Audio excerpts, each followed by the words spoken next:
Hello guys, नमस्ते, प्रणाम सभी को, राधे राधे, गुड मॉर्निंग। तो आज मैं एकादशी व्रत हूँ। चैत्र मास शुक्ल पक्ष की एकादशी है। इस एकादशी का नाम है कमता एकादशी। तो आज मैं तो एकादशी का व्रत हूँ। आप लोगों में से कौन है कमेंट में ज़रूर बताइएगा। और मैं आज आप लोगों को एकादशी व्रत कथा सुनाऊँगी, कृपया ध्यान से सुनिएगा। और सभी लोग स्वस्थ रहें, मस्त रहें, यही प्रभु से प्रार्थना है। मेरे सारे यूट्यूब फैमिली को राधे राधे। धर्मराज युधिष्ठिर बोले कि हे राजन,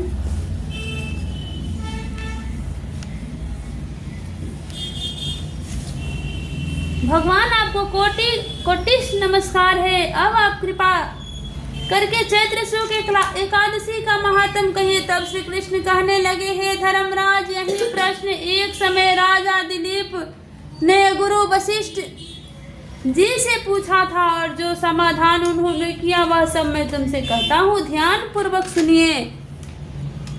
प्राचीन काल में भोगीपुर नामक एक नगर था। वहां पर अनेक ऐश्वर्यों से युक्त पुंडरीक नाम का राजा राज्य करता था।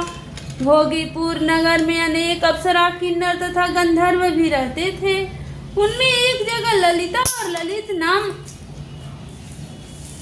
के दो स्त्री पुरुष अत्यंत भव्यशाली घर में निवास करते थे।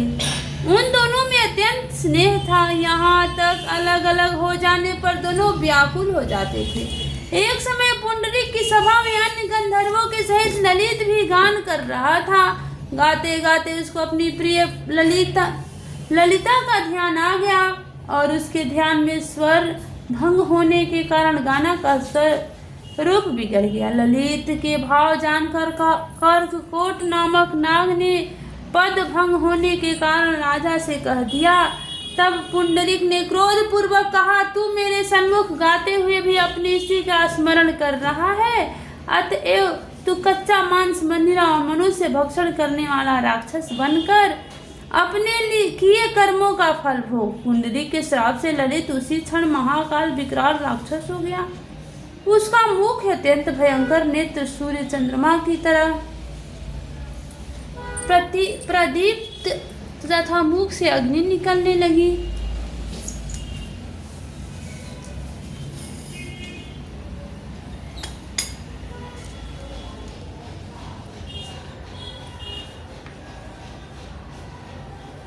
उसका नाक पर्वत की कंदरा के समान विशाल तथा पर्वत के समान लगने लगी। सिर के बाल पर्वत पर खड़े वृक्षों के समान तथा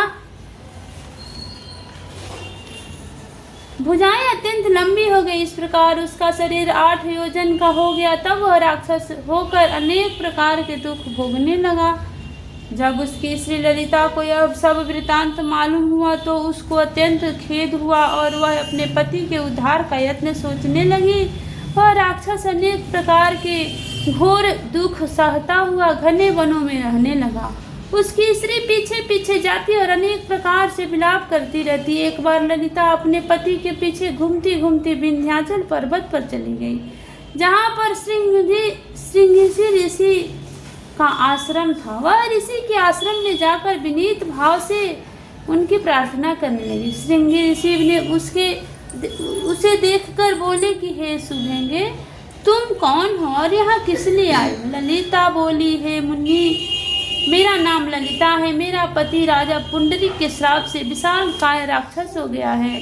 इसका मुझे महान दुख है। उसके उद्धार का कोई उपाय बतलाइए। ऋषि बोले कि हे गंधर्व कन्या, अब चैत्र शुक्ल एकादशी आने वाली है, जिसका नाम कमता एकादशी है। उसका व्रत करने से मनुष्य के सब कार्य सिद्ध होते हैं। यदि कमता एकादशी का व्रत कर उसके पुण्य को अपने पति को दे दे तो वह शीघ्र ही राक्षस योनि से मुक्ति को प्राप्त होगा, और राजा का श्राप भी अश्वमेध शांत हो जाएगा। मुनि के ऐसे वचन सुनकर ललिता ने चैत्र शुक्ल एकादशी आने पर उसका व्रत किया, और द्वादशी को ब्राह्मण के सामने अपने व्रत का फल अपने पति को देती हुई भगवान से इस प्रकार प्रार्थना करने लगी कि हे प्रभु, मैंने जो यह व्रत किया है इसका फल मेरे पति देव को प्राप्त हो, जिससे वह राक्षस योनि से मुक्त हो जाए। एकादशी का फल देते हैं उसका पति राक्षस जोनि से मुक्त होकर अपने पुराने स्वरूप को प्राप्त हुआ और अनेक सुंदर वस्त्र आभूषणों से युक्त होकर ललिता के साथ विहार करने लगा। उसके पश्चात वे दोनों विमान में बैठकर स्वर्ग लोक को चले गए। वशिष्ठ मुनि कहते हैं कि हे राजन, इस व्रत को विधि पूर्वक करने से समस्त पाप नाश को प्राप्त हो जाते हैं तथा राक्षस आदि जोनि भी छूट जाती है। संसार में इसके बराबर कोई दूसरा व्रत नहीं। इसकी कथा पढ़ने या सुनने से वाज्य पेय यज्ञ का फल प्राप्त होता है। प्रेम से बोलिए राधे कृष्ण भगवान की जय, विष्णु भगवान की जय, लक्ष्मी नारायण भगवान की जय।